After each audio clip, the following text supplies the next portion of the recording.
সুপ্রিয় দর্শক, সাজ্জাদ কাদির স্বাগত জানাচ্ছি আমাদের চ্যানেলে। এই মুহূর্তে কথা বলতে এসেছি শেখ হাসিনাকে নিয়ে ফের ভয়াবহ আইএসআই ষড়যন্ত্র।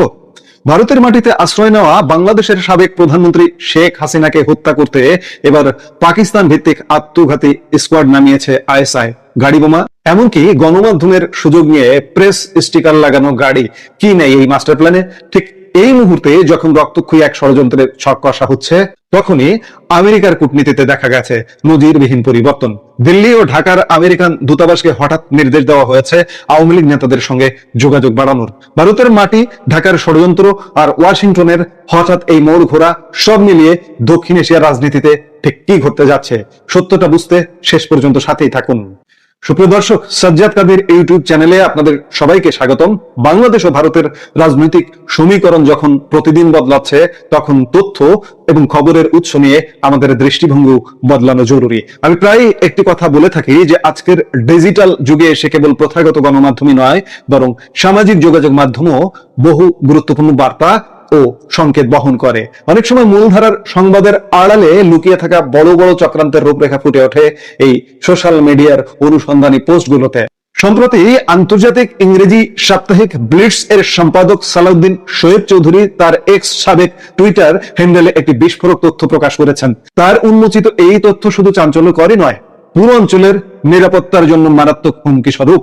সালাউদ্দিন শোয়েব চৌধুরীর পোস্টের সূত্র ধরে জানা যাচ্ছে, পাকিস্তান ভিত্তিক কুখ্যাত জঙ্গি সংগঠন লস্কর ই তৈয়বার 5 সদস্যের একটি আত্মঘাতী স্কোয়াড বা সুইসাইড স্কোয়াড প্রস্তুত করা হয়েছে। তাদের প্রধান লক্ষ্য সাবেক প্রধানমন্ত্রী শেখ হাসিনা ভারতে তার বর্তমান অবস্থান শেষে বাংলাদেশে ফিরে আসার সাথে সাথে তাকে হত্যা করা। আর এই ভয়াবহ ও বীভৎস সন্ত্রাসী পরিকল্পনাটি বাস্তবায়ন করতে নেপথ্য থেকে কলকাঠি নাড়ছে পাকিস্তানের গোয়েন্দা সংস্থা আইএসআই এর ঢাকা সেল।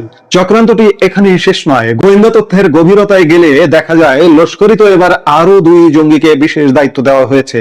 তারা একটি মানব বোমা বা সুইসাইড ভেস্ট বা অত্যন্ত শক্তিশালী রিমোট কন্ট্রোলড আইইডি তৈরির কাজ করছে। আইএসআই এর এই মাস্টার প্ল্যানে আরো রয়েছে একটি বিশাল গাড়ি বোমা বিস্ফোরণের ছক।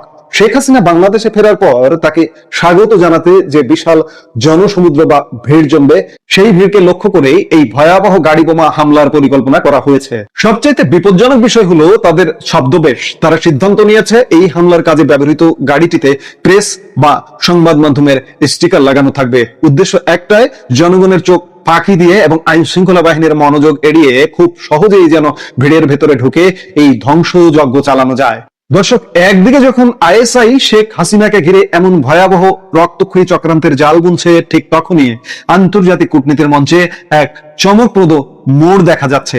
সালাউদ্দিন শোয়েব চৌধুরী তার পোস্টে আমেরিকান দূতাবাসের নির্ভরযোগ্য সূত্রের বরাত দিয়ে একটি অনলাইন পোর্টালের অত্যন্ত গুরুত্বপূর্ণ তথ্য তুলে ধরেছেন। সেই তথ্য অনুযায়ী দিল্লিতে নিযুক্ত মার্কিন রাষ্ট্রদূত সার্জিও গোর একটি বিশেষ নির্দেশনা জারি করেছেন। তিনি দিল্লি ও ঢাকার মার্কিন দূতাবাসকে স্পষ্টভাবে নির্দেশ দিয়েছেন তারা যেন বাংলাদেশ সহ বিশ্বের বিভিন্ন দেশে ছড়িয়ে থাকা আওয়ামী লীগ নেতাদের সাথে যোগাযোগ বৃদ্ধি করে। ভেবে দেখুন, একদিকে আইএসআই এবং লস্কর ই তৈয়বার মতো সন্ত্রাসী গোষ্ঠীর শেখ হাসিনাকে চিরতরে সরিয়ে দেওয়ার চক্রান্ত, অন্যদিকে আমেরিকার মতো মহাপরাশক্তির হঠাৎ আওয়ামী লীগ নেতাদের সঙ্গে ঘনিষ্ঠতা বাড়ানোর মার্কিন নির্দেশনা। এই 2 ঘটনার সময়কাল এবং বার্তা রাজনীতিতে এক বিরাট ঝড়ের ইঙ্গিত দিচ্ছে। দক্ষিণ এশিয়ার ভূ রাজনীতিতে বর্তমানে ঢাকা, দিল্লি এবং ওয়াশিংটন, এই 3 অক্ষের মধ্যকার খেলা অত্যন্ত জটিল রূপ ধারণ করেছে। আইএসআই এর এই সুইসাইড স্কোয়াডের চক্রান্ত এবং মার্কিন প্রশাসনের কৌশলী চাল প্রমাণ করে যে সামাজিক মাধ্যমে উঠে আসা এই খবরগুলোকে অবহেলা করার কোনো সুযোগ নেই। নিরাপত্তা বিশ্লেষকদের মতে প্রেস স্টিকার ব্যবহার করে হামলার ছক কিংবা আত্মঘাতী জ্যাকেটের প্রস্তুতি, এগুলো আন্তর্জাতিক জঙ্গি গোষ্ঠীগুলোর পুরনো কিন্তু অত্যন্ত ঘাতক কৌশল। এই পরিস্থিতিতে ভারতের নিরাপত্তা ব্যবস্থা এবং বাংলাদেশের রাজনৈতিক সমীকরণ কোন দিকে মন নেয়, সেটাই এখন দেখার বিষয়। দর্শক, সাংবাদিক সালাউদ্দিন শোয়েব চৌধুরীর এই এক্স পোস্ট এবং সার্বিক পরিস্থিতি নিয়ে আপনার মতামত কি? আইএসআই এর এই চক্রান্ত এবং মার্কিন দূতাবাসের এই পদক্ষেপকে আপনি কিভাবে দেখছেন? অবশ্যই আপনার মূল্যবান মন্তব্য কমেন্ট বক্সে লিখে জানাবেন। প্রতিদিনের মতো বাংলাদেশ ও ভারতের রাজনীতির বস্তুনিষ্ঠ ও অনুসন্ধানী বিশ্লেষণ পেতে সাজ্জাদ কাদির চ্যানেলটি সাবস্ক্রাইব করে বেল আইকনটি চেপে রাখুন। ভিডিওটি ভালো লাগলে লাইক ও শেয়ার করে অন্যদের দেখার সুযোগ করে দিন। আজ এখানেই বিদায় নিচ্ছি। সবাই ভালো থাকুন, সুস্থ থাকুন। ধন্যবাদ। আমাদের ভিডিওগুলো নিয়মিত পেতে সাবস্ক্রাইব করুন।